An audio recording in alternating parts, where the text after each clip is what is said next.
Construction workers union Pattambi area സമ്മേളനം P K. Rajan സ്മാരകത്തിൽ വെച്ച് നടന്നു. സംസ്ഥാന ട്രഷറർ ടി.കെ. അച്യുതൻ ഉദ്ഘാടനം ചെയ്തു. നിർമ്മാണ വസ്തുക്കളുടെ ലഭ്യത ഉറപ്പുവരുത്തുക, നദികളിലും അണക്കെട്ടുകളിലും അടിഞ്ഞുകൂടിയ മണലും മണ്ണും എടുക്കുവാനുള്ള നടപടികൾ സ്വീകരിക്കുക എന്നീ ആവശ്യങ്ങൾ സമ്മേളനം പ്രമേയത്തിലൂടെ ആവശ്യപ്പെട്ടു. നിലനിൽക്കുന്ന ഒരു അന്തരീക്ഷത്തിലാണ് നാം ജീവിക്കുന്നത് എന്ന് മനസ്സിലാക്കുക. തന്നെ ഇന്ത്യയിൽ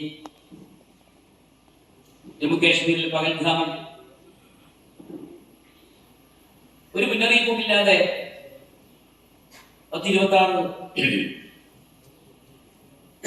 വിനോദസഞ്ചാരികളെ ക്രൂരമായി വെടിവെച്ചുകൊണ്ട് എന്തിനാണ് അവരെ കൊന്നത്? പാകിസ്ഥാനിലൂടെ തീവ്രവാദികൾ ജമ്മു കാശ്മീരിലേക്ക് നുഴഞ്ഞു കയറുകയും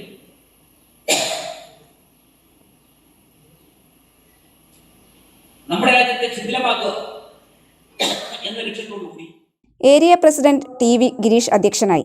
ജില്ലാ സെക്രട്ടറി എം. ഹരിദാസ്, ജില്ലാ treasurer N P. Vinayakumar, CPM area secretary T. Gopalakrishnan, A.V. Suresh, V.M. Susheela, K.V. Santhosh, T. Shaji, M. Ramachandran, A.S. Vijayan, P.K. Krishnankutty എന്നിവർ സംസാരിച്ചു.